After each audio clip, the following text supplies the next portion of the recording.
Moving. It's never easy. The packing and unpacking, having to start fresh and make new friends, all this can be challenging. But let's face it, whether it's a nasty landlord or imminent threat to humanity, sometimes you just have to move. In another What If, we looked at moving the Earth to avoid certain danger, but what if that wasn't enough? What if we had to build a stellar engine to move our entire solar system? How could we do it? Where would we go? And what would happen to us here on Earth? This is What If, and here's what would happen if we moved the solar system. To move our solar system would require an incredible amount of energy and careful planning. We could potentially do this with a stellar engine, a class of hypothetical megastructures using a star's radiation to create usable energy. Thankfully, with our planets locked in orbit of the Sun due to its immense gravitational pull, we only have to find a way to propel the Sun, and our planets and moons will follow. Russian scientist and aeronautical engineer Leonid Shkatov proposed an ingenious method to move our Sun using a giant parabolic mirror known as the Kaplan Thruster. It works by harnessing the Sun's photons and reflecting them back around the Sun, creating thrust. Each photon carries a tiny amount of thrust, meaning if you were in space and you turned on a flashlight, you would eventually move. Just very, very slowly. The Sun produces 10 to the power of 45 photons per second. This impressive energy makes the Sun the most powerful nuclear reactor ever. As a result, we would have to position this parabolic mirror exactly over the Sun's poles to avoid burning one of our nearby planets. This limits the direction we could move, and it would likely take us 230 million years to move 100 light years. That's an astronomical amount of time, so is there a faster and more efficient way we could move the Sun? Astrophysicist Matthew E. Kaplan of Illinois State University has proposed a new type of engine called the Kaplan Thruster.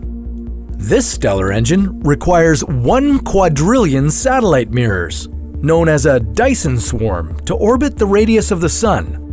These would reflect the Sun's energy in a concentrated area, heating it up and shooting the Sun's mass and solar winds outward, allowing us to utilize the billions of tons of hydrogen and helium collected using large electromagnetic fields. A thermonuclear reactor on board could conceivably convert the helium and hydrogen into radioactive oxygen used as exhaust to propel the craft. And any leftover hydrogen from the Sun would be shot in a jet of plasma using a particle accelerator, pushing the Sun forward and keeping the thruster from being sucked into the Sun's gravity. This delicate balancing act would allow us to move in any direction we want at much greater speeds. The real challenge might be building the Dyson Sphere itself. For one thing, we would have to mine Mercury for its rich supply of metals and minerals. This would take a considerable amount of time and effort, but could provide us with an almost infinite energy source. Learn more about that in our other video, What If We Built a Dyson Sphere? Now, what would it feel like on Earth when our entire solar system goes surfing through space? Well, turns out everything might feel more or less the same.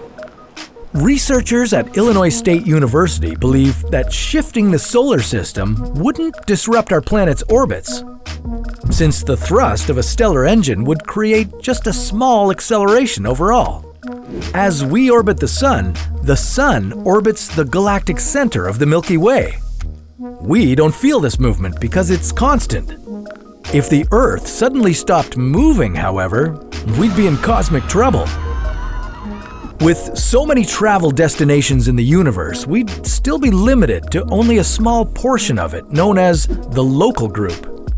This collection includes our massive Milky Way galaxy, the Andromeda and Triangulum galaxies, and about 50 other dwarf galaxies. Now, due to the mysterious force of dark matter, scientists have discovered that the universe is rapidly expanding. Even though we can see them, all the other galaxy groups are moving farther away from us at speeds we'll never be able to reach. We'd be better off looking for other habitable planets like ours within our own galaxy. In approximately 4.5 billion years, our Milky Way will eventually collide with the Andromeda galaxy, forming Milkdromeda. At this point, galaxies outside the local group will be so far away we won't even be able to detect them like we can now. Future civilizations born in the Milkdromeda universe may think that the local group is all that there is. They wouldn't be able to learn about the Big Bang and may think that the universe is static and never-ending. So consider yourself lucky to be living in a time where we can research the past and possible future of our own universe. Maybe someday we will harness our stellar energy and get to explore our galaxy and make some new friends along the way. This would make us a Type 2 civilization on the Kardashev scale, which measures a civilization's technological ability to control and utilize energy. Sadly, we're barely a Type 1 civilization, as we still haven't figured out how to harness all of Earth's available energy. But that's a story for another What If.